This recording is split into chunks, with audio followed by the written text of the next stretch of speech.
प्रिय मित्रों, नमस्कार। मैं नरपत भार्गव। ज्योतिष शास्त्र में आज हम जो प्रश्न लेकर आए, यात्रा प्रश्न विचार। यात्रा प्रश्न विचार में यात्रा के बारे में प्रश्न किया जाता है कि यात्रा सफल होगी या असफल, उसके बारे में आज हम चर्चा करेंगे। कोई व्यक्ति किसी शुभ कार्य के लिए बाहर जाता है, अर्थात वो किसी काम के लिए यात्रा पर जाता है, तो उस यात्रा पर जो व्यक्ति निकला है उसकी यात्रा क्या वो सफल होगी? जिस कारण के लिए निकला है क्या उसमें उस व्यक्ति को लाभ होगा या फिर वो यात्रा केवल यात्रा ही रह जाएगी?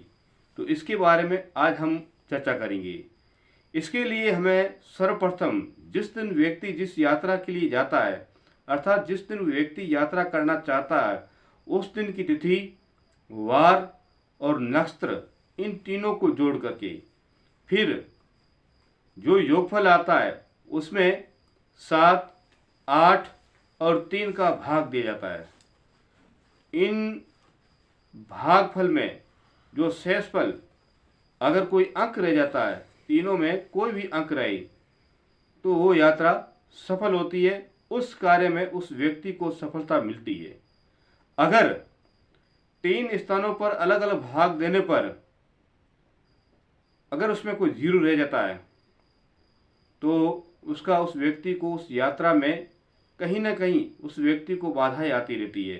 यानी कि वो व्यक्ति जिस यात्रा पर निकला है उसकी यात्रा में सफलता नहीं मिलती है। जिस स्थान पर पहुंच जाता है उस स्थान में उस व्यक्ति को जिस कार्य के लिए निकला है उस कार्य में उस व्यक्ति को सफलता नहीं बिल्कुल मिलती है। जैसे उदाहरण के तौर पर मैं आपको एक बता रहा हूँ। जैसे कोई व्यक्ति यात्रा करना चाहता है, उस दिन की तिथि द्वादशी, उस दिन का वार शनिवार और उसी दिन का नक्षत्र श्रवण। अब इन तीनों को जोड़ना है। द्वादशी यानी कि उसके अंक है 12 और नक्षत्र श्रवण, श्रवण नक्षत्र क्रमांक संख्या 22 पर आता है। अश्विनी से गिनकर हम श्रवण नक्षत्र तक पहुंचेंगे तो श्रवण नक्षत्र की जो गिनती होती है वो 22 नंबर पर क्रमांक है। इसी प्रकार वार है शनिवार, तो शनिवार क्रमांक संख्या 7 पर आता है, क्योंकि जो वार की गणना होती है वो रविवार से होती है। रविवार 1, सोमवार 2, इसी प्रकार शनिवार का जो वार क्रमांक आता है वो 7 नंबर पर आता है।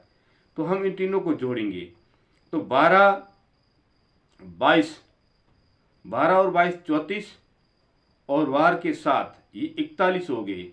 अब हमें इन तीनों जो योगफल आया 3 अंकों से अलग अलग भाग देना है।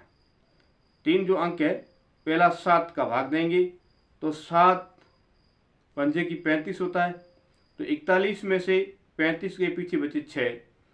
इसी प्रकार अब 8 का भाग देंगे 35 में, 8 पंजे की 40 होती है, तो 41 में से 40 घटाएंगे, पीछे बचेगा 1। इसी प्रकार अब 3 का भाग देना 41 में, तो 3 का भाग हम देंगे तो 13 बार जाता है।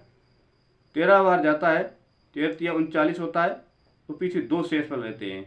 इस प्रकार इन तीनों संख्याओं का अलग अलग प्रकार का भाग देने पर तीनों में कोई न कोई अंक रहा है, तो उस दिन की यात्रा उस व्यक्ति के लिए शुभ और अच्छी यात्रा होगी। उस जिस कार्य पर व्यक्ति जो निकला है उस व्यक्ति को उस कार्य में पूर्णतः सफलता मिलेगी। अगर यहाँ पर कहीं जीरो शेष रहता है, तो जैसे अगर पहले अंक पर मान लीजिए पहले अंक पर जीरो रहता है तो उसकी जो यात्रा है वो एक व्यर्थ जाती है, अर्थात वो यात्रा एक यात्रा ही रह जाती है। उस कार्य में उस व्यक्ति को सफलता ही नहीं मिलती है। अगर दूसरे क्रमांक पर जीरो शेष रहता है तो वो व्यक्ति जिस काम के लिए यात्रा करना चाहता है या जिस कार्य के लिए व्यक्ति जो निकला है उस कार्य में उस व्यक्ति का विवाद बढ़ जाता है। यानी कि वो जो व्यक्ति जिस कार्य में सफलता होने के लिए गया है वहाँ पर उस व्यक्ति का वहाँ के लोगों से या जिस कार्य से निकला है उस कार्य में के प्रति उसका विवाद बढ़ जाता है। इसी प्रकार अगर तीसरे क्रमांक पर जीरो रहता है तो शेषफल जीरो रहता है, तो उस व्यक्ति का जो यात्रा है उसमें उसका धन की हानि होती है।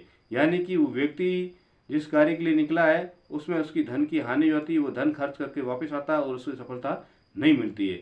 इस प्रकार हम जिस कार्य के लिए निकलते हैं, शुभ कार्य के लिए निकलते हैं, उस समय हमें तिथि, वार और नक्षत्र, तो इस प्रकार हम तिथि, वार और नक्षत्रों को जोड़ करके और विभिन्न प्रकार के जो अंक बताए हैं उसमें भाग देना है।